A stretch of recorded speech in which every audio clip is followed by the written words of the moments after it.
I can tell you this, and I want to touch on this because this history is not being talked about.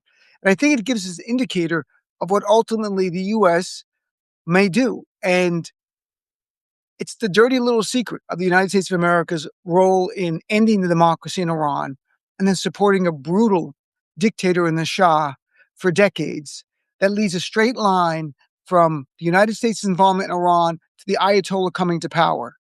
And that's not talked about in corporate media. It's like the same thing when they talk about the Middle East, like the Palestinian-Israeli conflict. It's always like from day one, whatever the fighting is the day, that's where it begins without any context.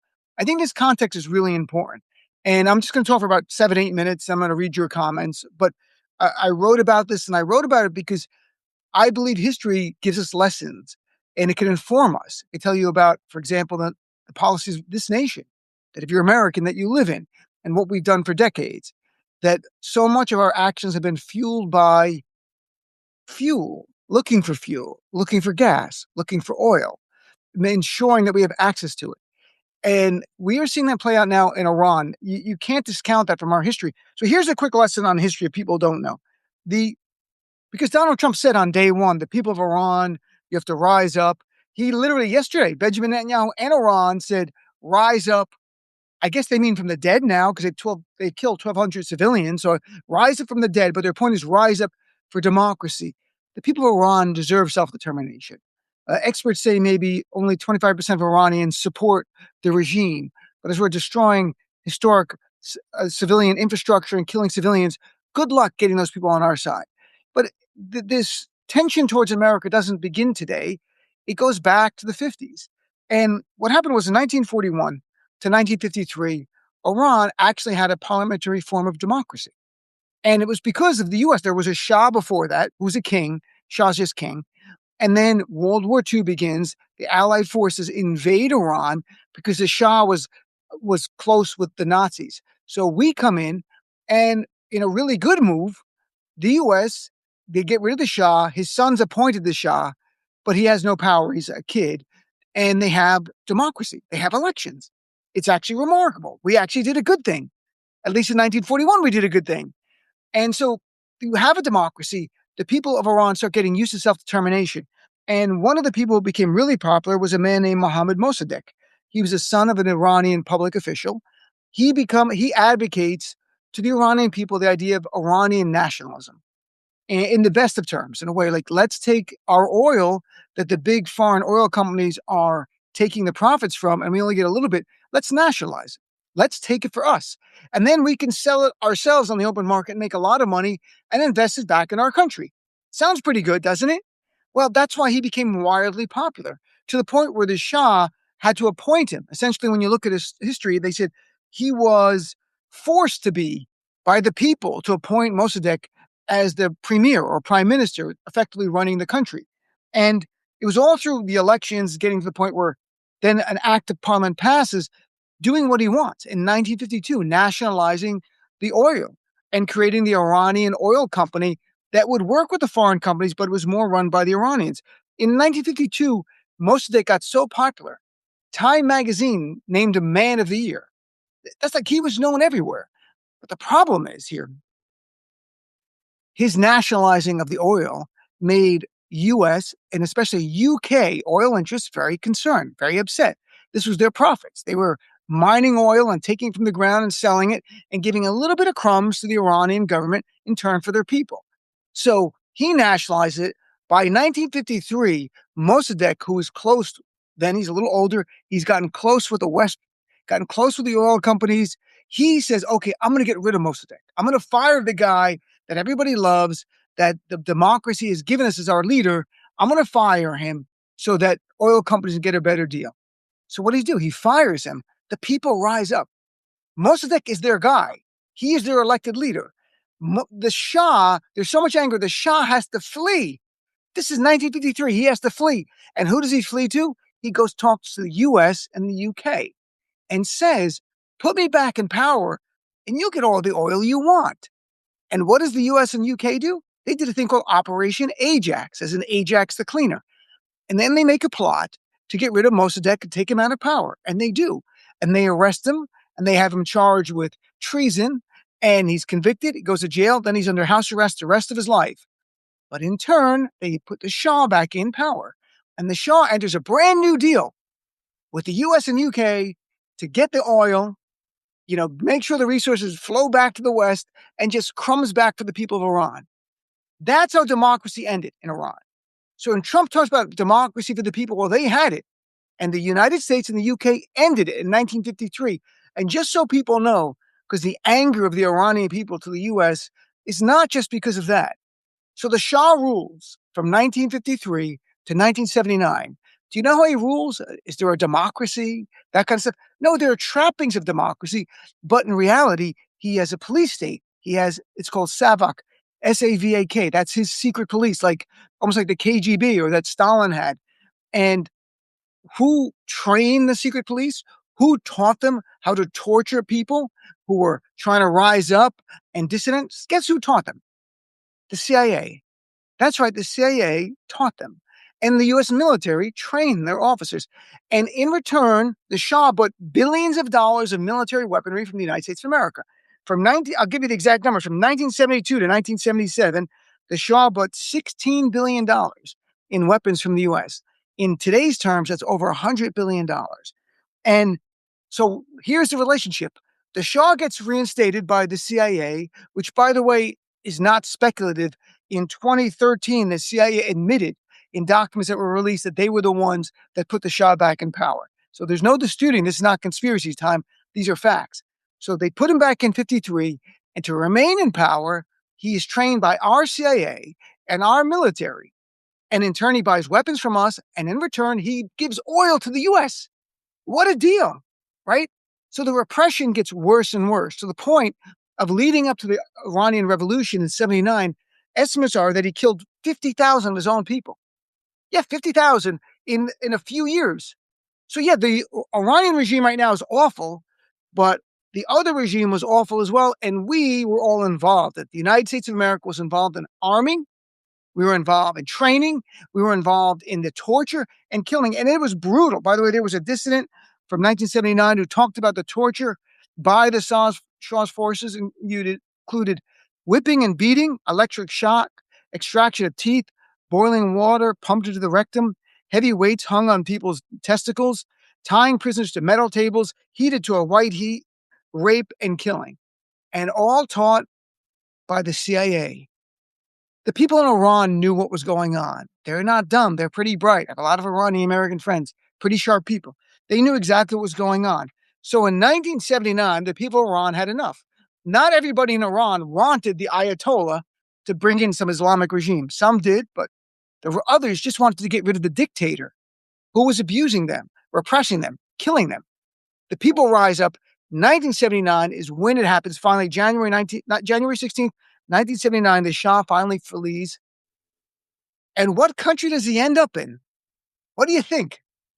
The Shah, who brutally repressed his people, tortured and slaughtered them. The United States of America. That's right. He went to a few, ended up here in the US, let him in for cancer treatment. And that's when, and anybody over 35 or 40 will remember this, the Iranians seized the US embassy in Iran and took hostages. What was their big demand? Return the Shah so we can put him on trial for crimes against the people. And we said no. The hostages were held for about 444 days, finally released when Reagan gets sworn in. The Shah dies of cancer in 1980, so there's never justice and all that. That history is important. That history is something not talked about in corporate media because it might make Trump unhappy for the American people to know of the dirty secret of the America's role in ending the democracy in Iran and then propping up a dictator who represses people, prevented democracy.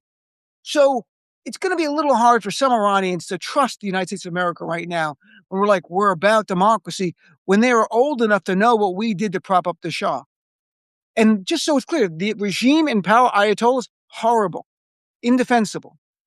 Human rights abuses, the slaughter of protesters, the oppression of women. This has nothing to do. They're awful. The people of Iran deserve self-determination.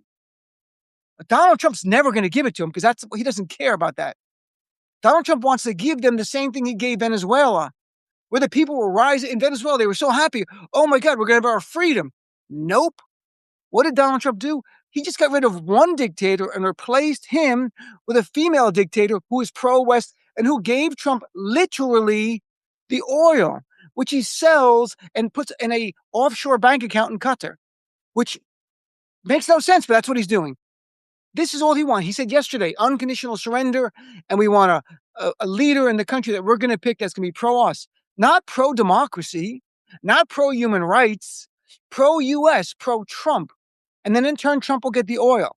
So what I can tell you with great confidence, unless something happens, and history doesn't repeat, but it tends to repeat, this is about the oil. This is about getting a pro-US leader there who gives Trump the oil.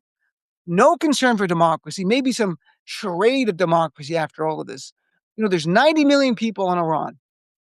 It's not going to be an easy war. This war is going to continue for a long period of time. Everyone knows it now. We're 8 days in and it feels like nothing has changed, except for we've lost 7 service people, 1,200 Iranians were killed. In Lebanon, more than 400 civilians are killed because Netanyahu's gone into southern Lebanon now as well. And you've got massive damage there and over 500,000 Lebanese fleeing from the areas. And so, look, that was my little talk for people. I'll tell you this. I don't believe Trump is not pro-democracy in the United States of America. Why would he be pro-democracy in Iran? Why would he be pro-democracy anywhere? Donald Trump's the man who attempted a coup after the 2020 election. Donald Trump's the man who incited a terrorist attack on the Capitol. Donald Trump is the man who would not call for the terrorist attack while it was happening, and the guy charged with felonies for attempting that coup, and then who, day one in office, pardoned the terrorists who tried to end our democracy. Donald Trump is as much of a threat to democracy as Vladimir Putin is to us.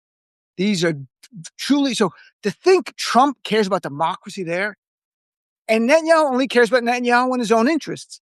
But this falls on Trump. Yes, Netanyahu wanted this, but Trump greenlit it. So Trump and the GOP have given us this, and this is where we are. So I wanted to add the little thing about I don't think it's covered enough in corporate media.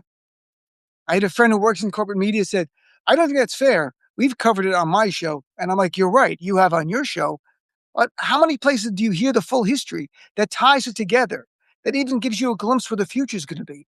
America's history in defending multinational corporations is very bad. It's very tattered. We've done this before. Allende in Chile in 1973. You have the Philippines, Central America, country after country, where for the interest of big multinational U.S. interests, not just oil, but other companies, we have had coups, we've killed leaders, we've suppressed dissent. That's the history of the United States. Understand our history. I say it so that I hope that we can aspire to be better. So, all right, so that's enough for me. Now it's you. You are my guest. So, if you want to comment on this history, if you knew more about it, go right ahead. If you want to read a more detailed presentation of it, it's my latest article. It's on the front page, my Substack. Check it out. Of course, it's all free. It's always free. But what are you feeling about the war right now? What are your concerns? Someone said right before we started, they're scared. That was the word they put. I'm sure there are times when I watch what's going on, I'm scared. I'm scared for the humanity. I was watching BBC. I didn't even watch American cable. BBC, there was a UN human rights expert on, one of their officers of the human rights, who said, we are on the verge of a humanitarian catastrophe in Iran. And I would imagine Lebanon as well. The prime minister of Lebanon said that. So we're facing that. You've got innocent civilians killed in Bahrain, in Saudi, in Israel. So you've got this regional war that's building. And I cannot believe the United States that we are going to be immune from the blowback. And I mean blowback in the term that they use for intelligence community, meaning something happening on our soil to avenge what we are doing across the ocean. And I'm fearful that might happen as well. And I know others are concerned about a false flag by Donald Trump to get rid of the elections. Yes, my buddy Tom Hartman, who's on my radio show tomorrow, just wrote an article about that. And, would Trump do something? So let me go back and start reading comments here about, and anything you want to comment on the war, I want to read because I want your voice heard. We've all heard the pundits. Some are really good, but it's like the same thing. I want to hear from the grassroots, and I hope people learn from each other. So let's go back here. I'm going back randomly to sort of the middle. All right, here. Okay, Tranquil Rain says CBS is compromised. Barry Weiss, they're all compromised, but CBS is especially bad. I agree. Reza Joel is talking about the one Shah Yeah, his full name of the Shah that was installed by us as a child was Shah. He was Shah Reza Shah, but it's actually a fuller name than that. You'll see. And I have so many Iranian friends who always talk about Mohammad Mossadegh and what would have happened differently. Okay, let's see. We'll go over here. Stephen Hooper says count two against the Nazis at the Nuremberg was crimes against peace or waging aggressive war. The U.S. should be charged with that. Well, I don't think the United States of America should be charged. The leadership of the United States should be the same way they didn't charge all of Germany for the crimes of the Nazi leadership. Stephen, I couldn't agree with you more. And I think that even Christine Noma's gone, she should still be charged and held accountable for crimes against humanity. We're watching crimes against humanity. The U.S. is doing, if you were angry by what Netanyahu was doing in Gaza, understand we are now doing that in Iran on a smaller basis, and we're helping Netanyahu do that in southern Lebanon right now. And these are both going to grow. There's no missile that's being fired by the Israeli military that U.S. intelligence is not involved in. So when they hit a school, when they hit a hospital, which they did, if they hit, apartment complexes, which they're doing, even if it's accidental, we're all complicit in this. You know what you're doing. You're firing a missile into a densely populated urban area. It's not whoops. It's manslaughter. You've killed people. It's a crime against humanity.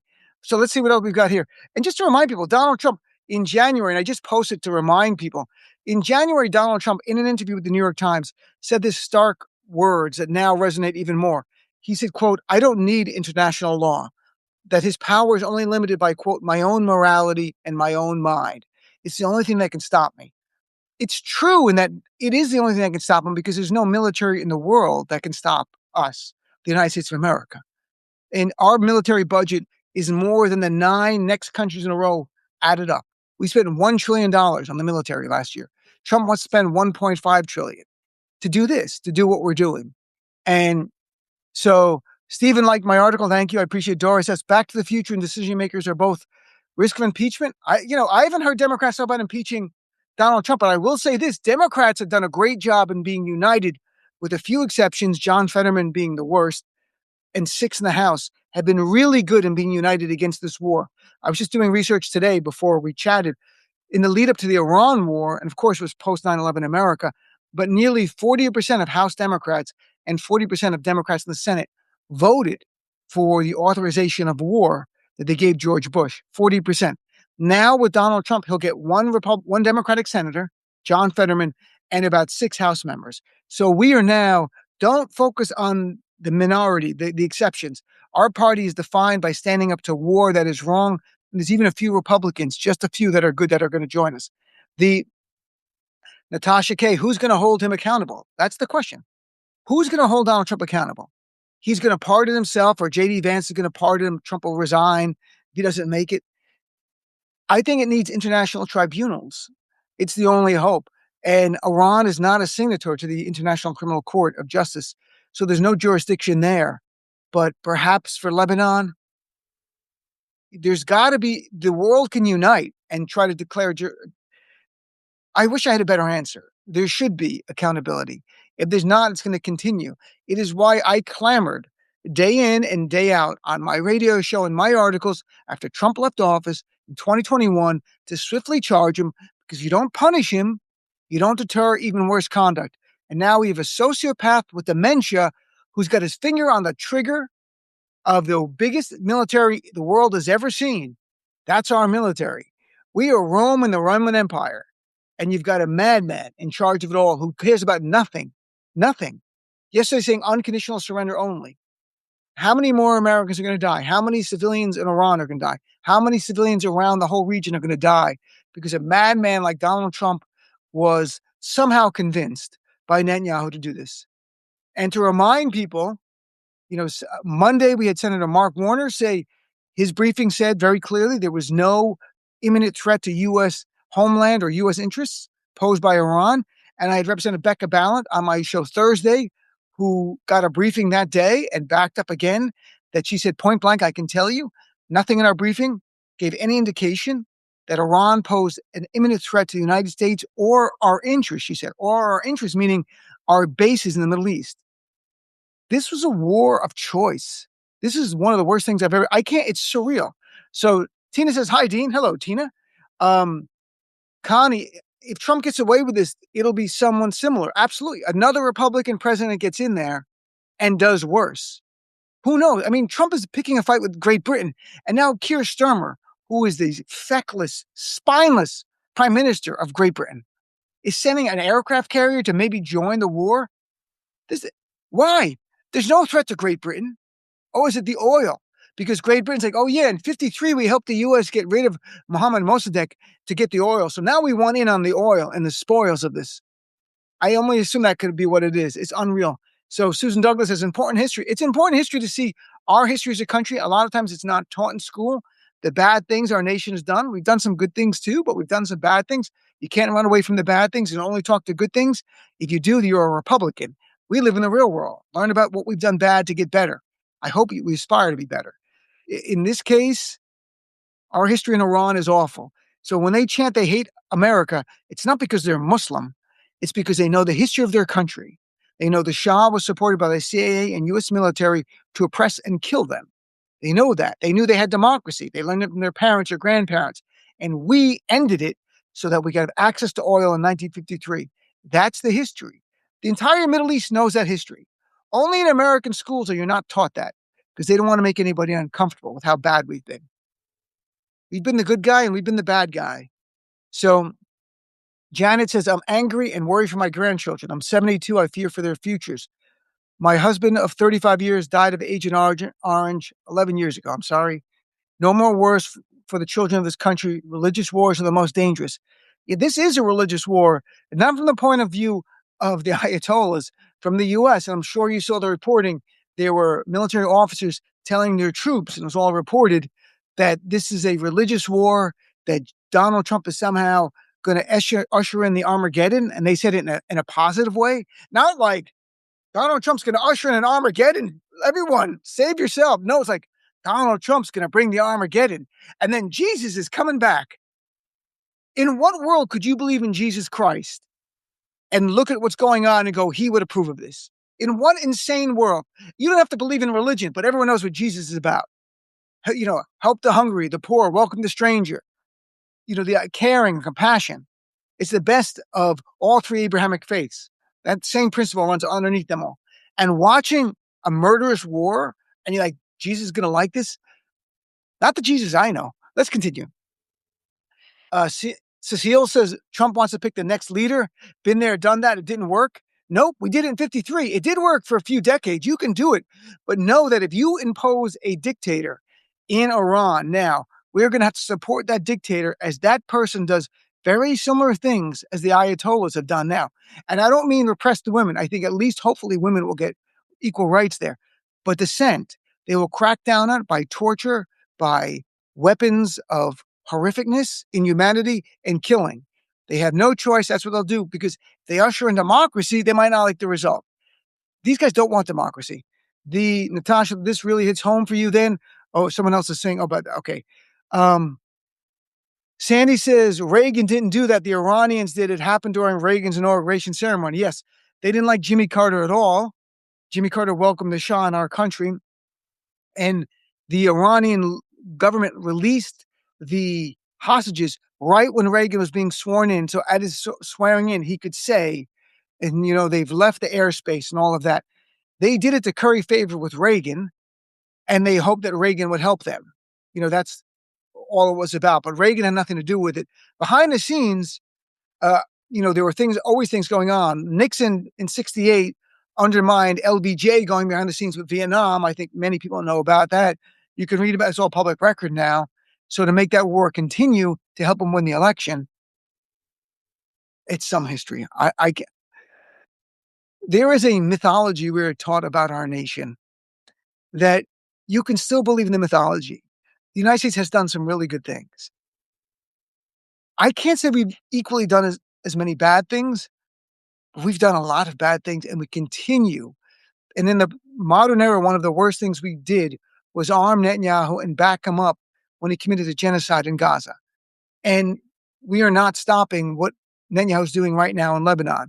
We're not stopping in the West Bank, where they're driving Palestinian Christians and Muslims from their land with the backing of the Israeli military. We are still complicit. We are still part of that. Doesn't matter if you don't hear it on the US media. The world sees everything. The world knows.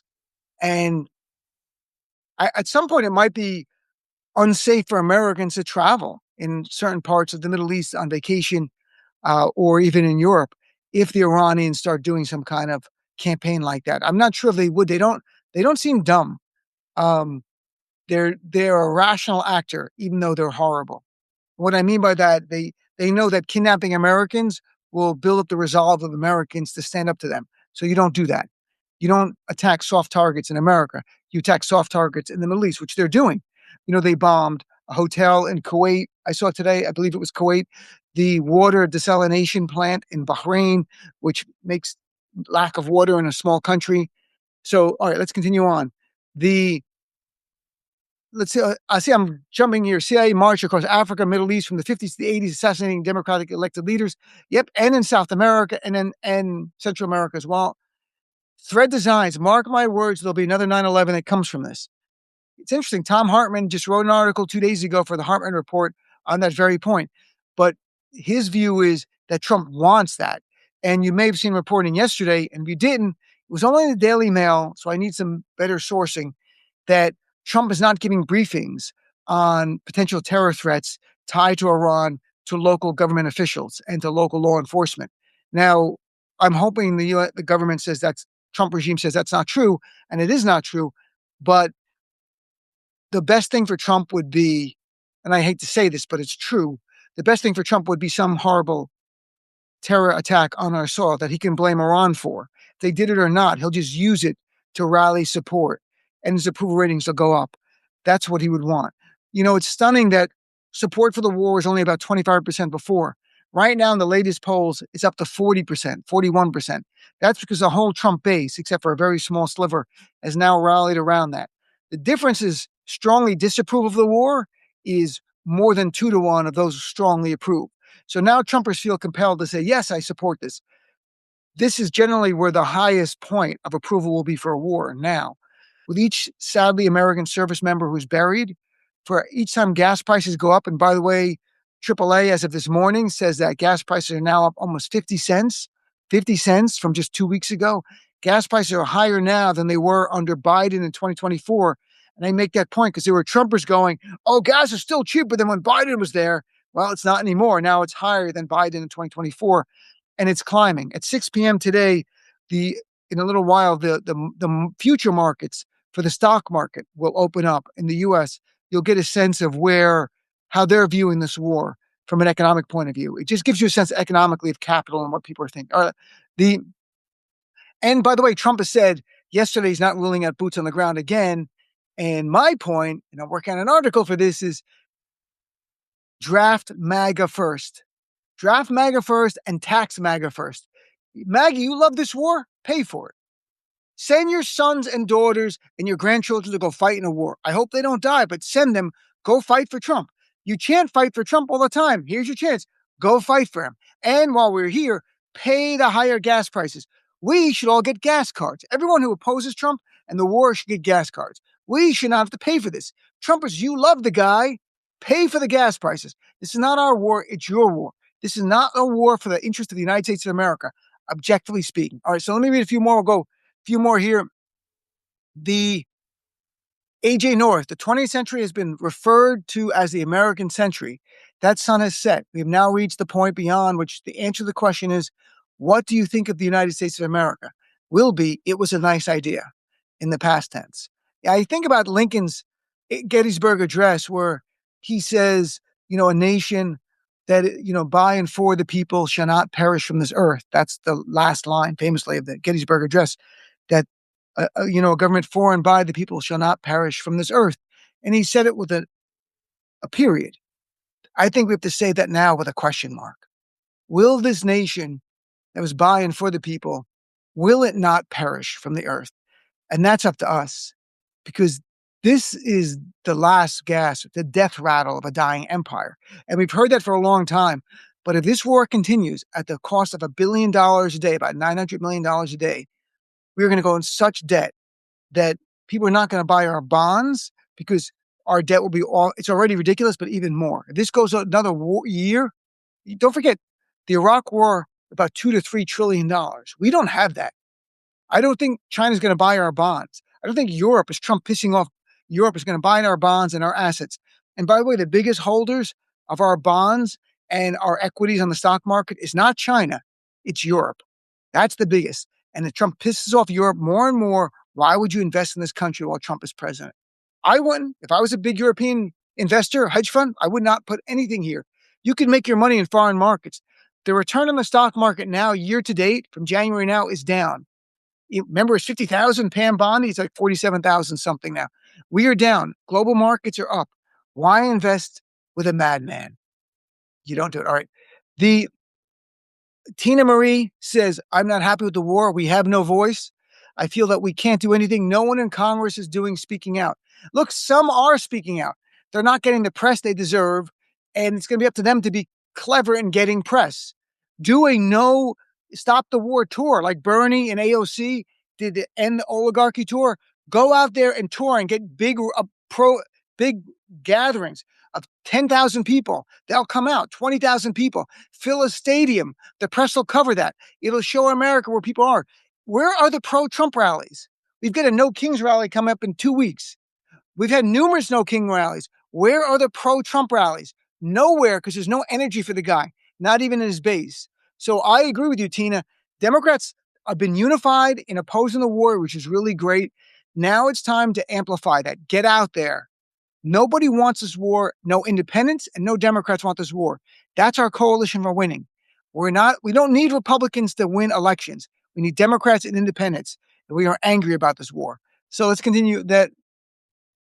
Dawn says, heard reports that Israeli citizens are also being lied to by their mainstream sources about this war against Iran. Dawn, I can tell you that firsthand because Hend, my fiance, if you don't know, we're engaged forever. It's not like new. She's an Israeli citizen. She's Palestinian, but she's an Israeli citizen. She watches Israeli news nonstop. I can hear Hebrew in the other room all day. She watches it. And then she watches American media. And while ours isn't perfect, she learns more about the war from here. And during the Gaza war, the Israelis were not told the truth of what's going on. In the case, an Israeli anchor actually told them, and she told me, in America, the support for the war has jumped and that Americans are rallying around Donald Trump. That's what they're being told on Israeli network news. That's really what they're being told. They have censorship there on Israeli TV during the war. So I guess that's the propaganda they're being told, that Americans love this war and we're down with this. That's such a lie. All right, let's continue. Well, I'll do a few more. It's a Sunday. I'm sure people have things to do. All right. Wow, there's a lot. I'm so far behind in the comments. I love all the comments. I wish I could read them all. I hope you're reading each other's. That's the whole point of this, so that you are my guest, that we are a community. Okay. So when you hear me say, you are my guest, it's like, we are a community. That's really, the title doesn't make sense as much, but that's it. The AJ North, Richard Nixon sabotaged the peace efforts undertaken by Johnson. Yep. Perfect. That's a great point. I made it earlier. I cannot agree with it more. Know our history. I didn't know that until I read Lawrence O'Donnell's book about the 1968 election. Great book. I can't remember the title of it. It's like 2 years ago. I didn't know Nixon had done that. I was like, wow. And I read all the time. There's so much of our history kept from us. Let's see here. Kim says at some point it's going to be unsafe here in our own country. You have to know there are pockets of those people who are radicalized and will target us. I'm not sure if they're going to target us or not, but it's always a concern. There's always a concern of people targeting us. We have had a history of domestic terrorism, some radicalized by ISIS and Al-Qaeda. Don't forget, Iran is not connected to ISIS or Al-Qaeda, at least not historically, because ISIS and Al-Qaeda are Sunni Muslim. Even though they're not consistent with the faith of Islam, I'm Muslim. I can tell you they're not consistent. They've rallied around it. Shias, Iran's a Shia Muslim sect, so they more attract Shias, not ISIS and Al-Qaeda type, but those are like old delineations. At this point, I have no idea. The cost of missiles and bombs. David says the cost of the missiles and bombs alone is staggering, but the grifto-fascist pedo-nears are making money, aren't they? Yes. Look at the stock price. I said stock prices are down, but look at the stock prices of companies like General Dynamics, Lockheed Martin, Palantir. Look at those companies. They're going up. So in war or in peace, the wealthy make money. In economic boom or depression, the wealthy make money. They keep making money.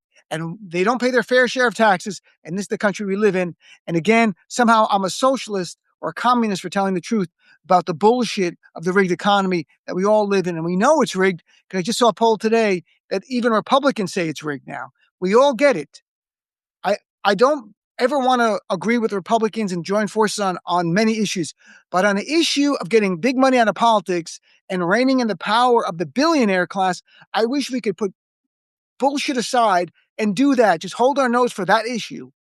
Because as long as big money gets bigger, our voice is squelched. We're going to have no voice, really. No one's going to care what you and I say, even if you disagree with us on every issue on the right. If you could just unite on getting big money out of politics, we could do this. We can pass laws on the state level. I'll talk about another day. Okay, let's continue on. A few more I'll read before we run out of time. Let's see. Yes, Mac Beer says a 7th service member died. If you at the beginning I mentioned that, it was news right before we started. A 7th service member died. They were struck at a Saudi base, I believe, on March 1st. They had horrible injuries and now died. There could be others dead. We don't know. There is some censorship. We all get it. I hope no one else dies on our side. But if they do, it is all Trump. It's all Trump, my friends. I see a few more here. Okay, we got a few more. Dawn says caring about basic human needs makes us socialists. So crazy. It is unbelievable. And Natasha says, she's responding to Christy. Israel and Lebanon have had decades-long history of conflict. Oh yeah, they've had a very, very long time of conflict going back and forth. Marnie, I 100% agree with you, Dean. I'm not sure about what, but I like anyone who agrees with me. So Marnie, you're my favorite now. Let's see, 86, the orange rapist, racist felon, pedophile, dangerous, unfit pig, says Jennifer LaPaglia. Well put, Jennifer. I like that. That's it. Doris, Lawrence O'Donnell's book, Playing with Fire. If you have time to kill, read the book, Playing with Fire, Lawrence O'Donnell. Read about the 68 campaign. It is such a well-written book. Well, I love reading, and it's a really good book. I remember it vividly. I'm reading a book right now about Teddy Roosevelt and J.P. Morgan. Why? Because it's about the Gilded Age and the way Roosevelt was a Republican, but a progressive, did more and more things to rein in the power of the wealthy. I am so dedicated to focusing on that going forward. So I'm reading about history, about how we were able to rein in the Gilded Age. And, it's unbelievable. I read, there's a great book, 1929, by Andrew Ross Sorkin from CNBC about the crash, but read that too about so much about the power of the wealthy and the Gilded Age and about reforms that happen after that, a little bit of the reforms. It's really helpful and that prevent us from having a depression now, at least hopefully. Okay, a few more. Castocracy, says Stephen Hooper. The book, the Hour of Our Fate, I think it's called The Hour of Our Fate. It's from 2020. So well written book. It's like Ron Chernow writes like Hamilton book, the George Washington book, Grant book. What makes Ron Chernow's writing so great is that you feel like you're reading, it's like a movie script come to life, but it's all the facts. So it's fun reading. That's this book. Lawrence O'Donnell does it as well. It brings it to life in a way that you enjoy reading it, look forward to reading it, and you're getting smarter the whole time. Isn't that great? You're learning. And okay, so all right, one or two more. 1929 book. Yes, Stephen, I agree with that. Bradford Meyer, keep doing that research, and thanks for all you convey. I appreciate it. All right, we'll do one.